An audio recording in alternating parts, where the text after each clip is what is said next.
He needs to suffer more. Okay, well, if he learns to suffer more and he gets in crispy, he can be the best in the world and he can be Mr. Olympia. That's what I'm looking for. Now let's begin the Olympia.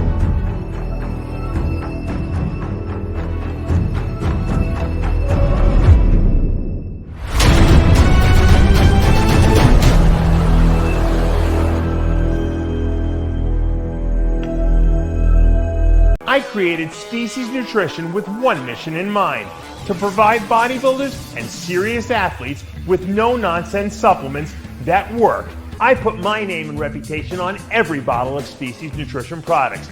If you want to be your absolute best, join the evolution.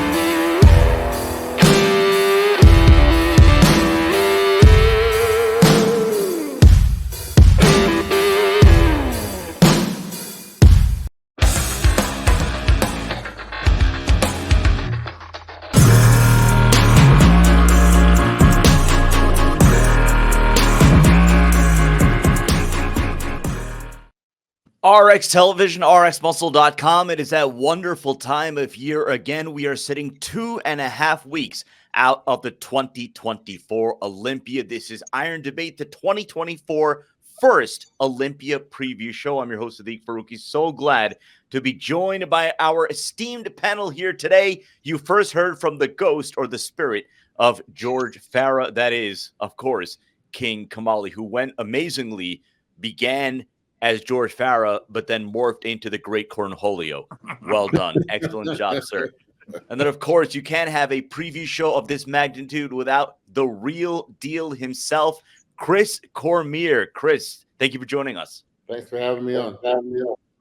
And then, of course, the man with the final word on all topics, Dave Palumbo. We are ready to go, ladies and gentlemen.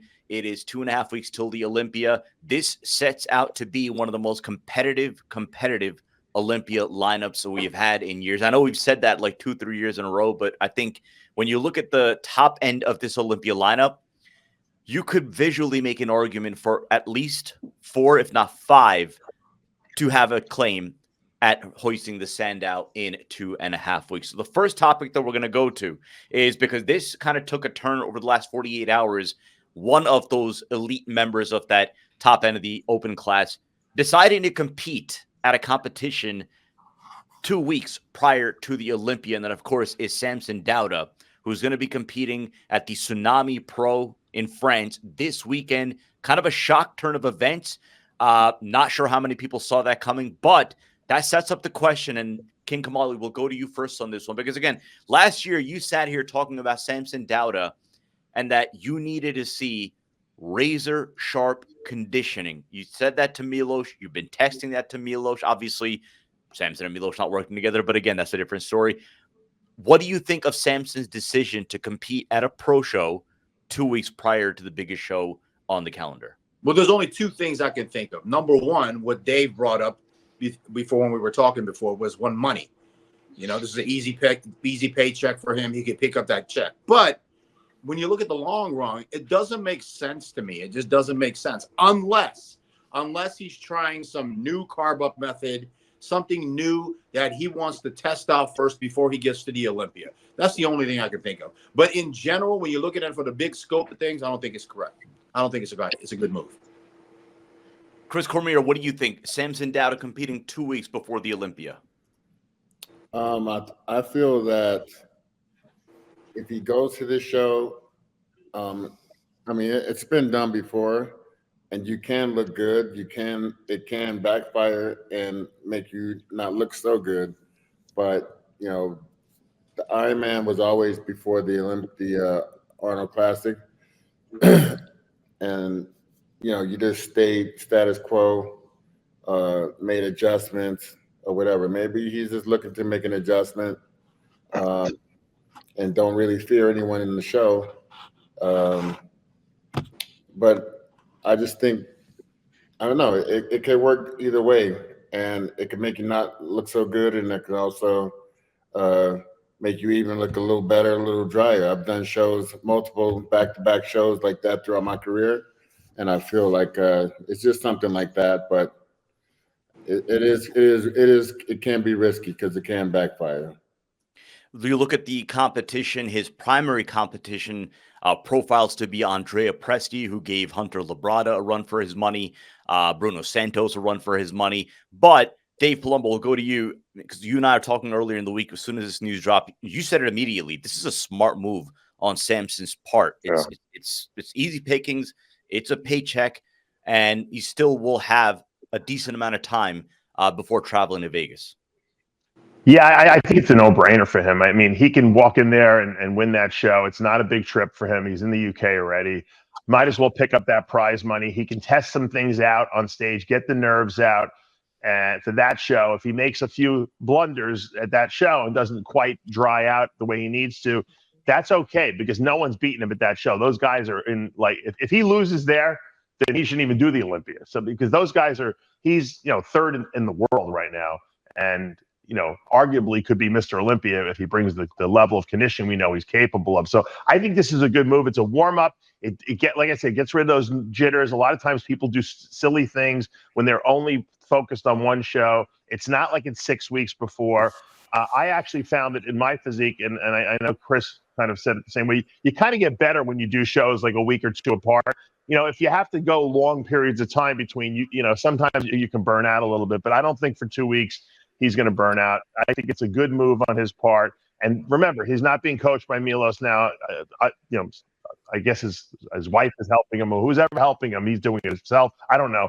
It's better to test out the waters, like I said, a week or two early when it's not going to be that competitive. This way, if the judges say, hey, we'd like to see you drier, or hey, we'd like to see you a little fuller, he can make those adjustments for the Olympia and then come in at his best. All I know is if he doesn't bring his best to the Olympia, I think his placing is going to drop, more than people think. If he brings his best, he could win. So it's really, I don't know what he looks like. I was on Fouad Abiad's show the other day, and we were discussing this, and he's telling me that this is the best he ever looked. So I have to believe that Fouad has a good eye and that he knows what he's seeing. But, until we see him on stage, we won't know. What a 2 years has been for Samson Dauda. We had to go back to the 2022 Olympia where, that was his coming out party, placing in the top 6 in the Olympia. And then, of course, flipping the script on a quasi-Olympia lineup just a few weeks later and winning the Arnold Classic, which set him up to where, you see him as really one of the title contenders for the Olympia.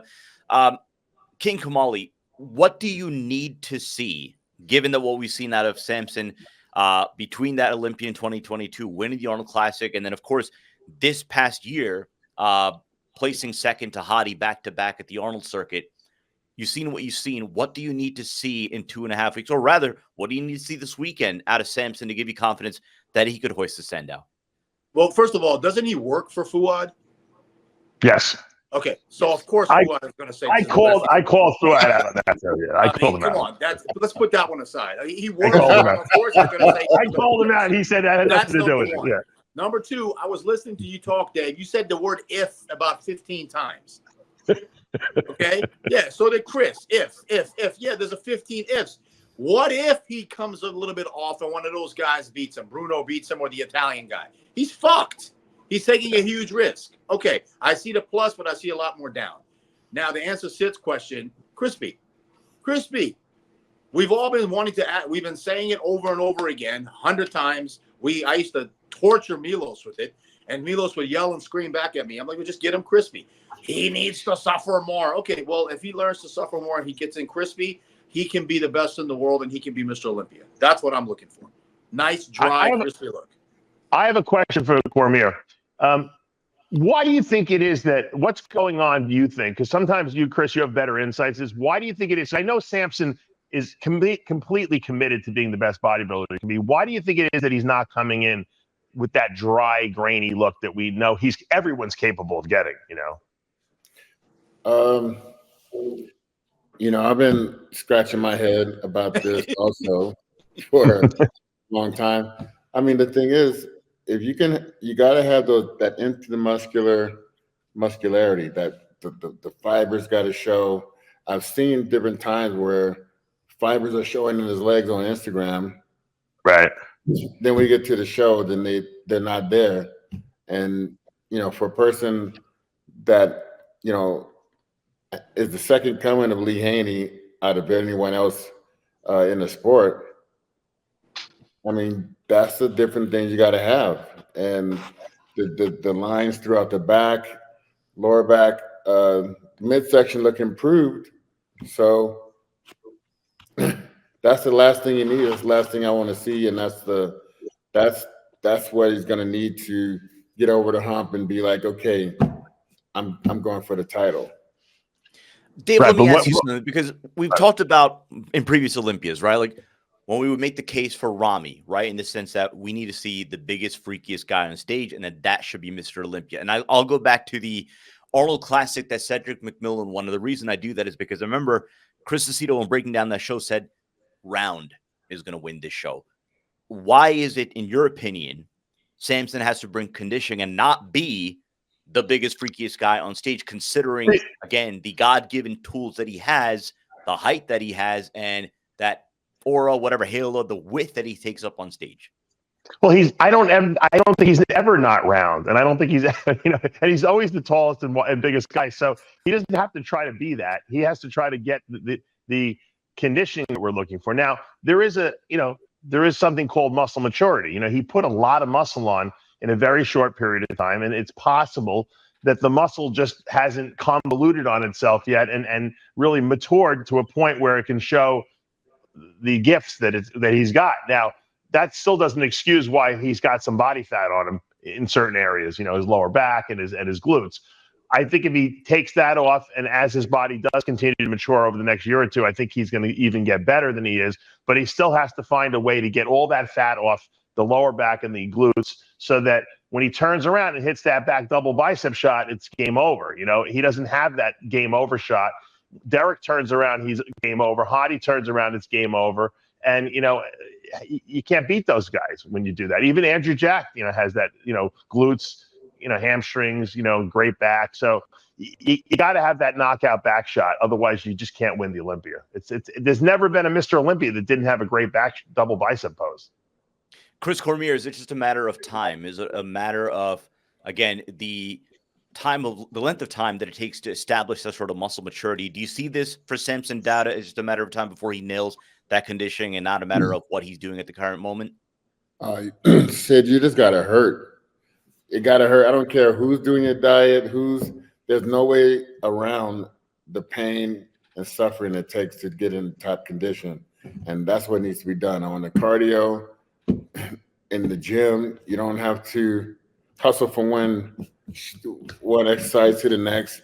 You just got to pound that muscle, make it dense. The food you eat and everything is gonna. I don't know who's ever doing your diet. This shit's gonna hurt, and it needs to hurt to get to that level of conditioning. There's no way around it. Do you guys think that, like, today's crop of guys, not all of them, but some of them are afraid to go lower in food? Like, I feel like these guys don't want to, like, cut food out. They think that they're going to lose muscle or something like that. And I mean, Levrone said it. He would do fish and vegetables for 6 weeks straight, with not a single gram of carbs. And he would do 2 hours of cardio to get in shape. And it didn't seem to hurt his physique at all. Guys afraid to go to that suffering zone because they think they're going to, quote, lose muscle, Yeah, I like to lower the food, because I was always trying to get my stomach as small as possible. Even if on my diet it said for me to eat a certain amount of food, if I felt too full in my stomach, I was going the opposite way. I was like, okay, I'm stopping what I'm eating right here. Right. I didn't want to be able to even push my stomach out. And I know a lot of guys that compete today, they're not even worried about that. Right. Dave, is also a lack of suffering, exactly what Chris just said. I'm talking from my experience with the clients that I have. A lot of top level, international clients I have that compete from Iran, Middle East, this and that. Mm-hmm. They constantly contact me and complain about being hungry, complain about not feeling full in the gym. And I turn around and say to them all the time, I'm like, what are you complaining about? I'm like, go back and look at old videos of Mitsudo videos of how we are literally, our eyes are rolling back in our heads because we're suffering so much. These kids, I don't think, understand what suffering means. That's, I think, what the problem is. Yeah. Couldn't this conversation? I mean, again, we're talking about Samson right now, but again, I feel like we have this conversation seemingly every year, right? I mean, we seemingly have the conversation always as far as why at the top end they're not able to consistently bring the conditioning. Now, again, there are various factors to that. I mean, even last year, Dave, we were talking about how, again, the timing of the show may have impacted conditioning, may have impacted, different top guys coming in on or off. But again, my question is this. It's, again, when you're talking about conditioning, right, you're talking about someone in Hadi. That is his literal original formula. That is his signature on stage. Are we really to believe, again, in terms of just the conditioning aspect, not everything else, not in terms of size, symmetry, fullness, or what have you, in terms of conditioning, Dave, that Samson, again, was someone like Hadi who has a year's head start in terms of that department and establishing that level of conditioning? I think Hadi suffers. It looks like he suffers. I mean, you can see it in his face. You can see it in his. He doesn't have a morsel of body fat anywhere. You don't just that's just not a gift. I mean, look, I have low body fat, but for me to get into contest shape, I still have to suffer because your body doesn't want to let go of that little last bit.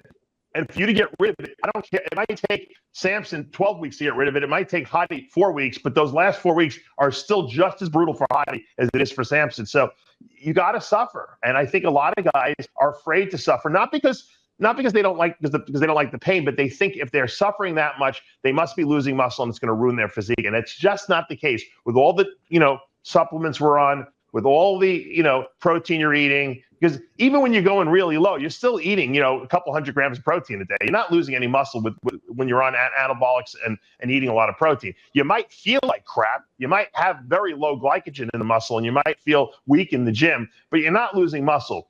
But you are burning fat. And that's the only way to tap into that really, really little last bit that exists, is to really just go to that place where you feel like you might die. And when you're not afraid to go there, you bring that level of conditioning that's just inside out. And that's the kind of conditioning that wins shows. That's what won Hadi that Arnold Classic earlier this year. You could tell that guy suffered.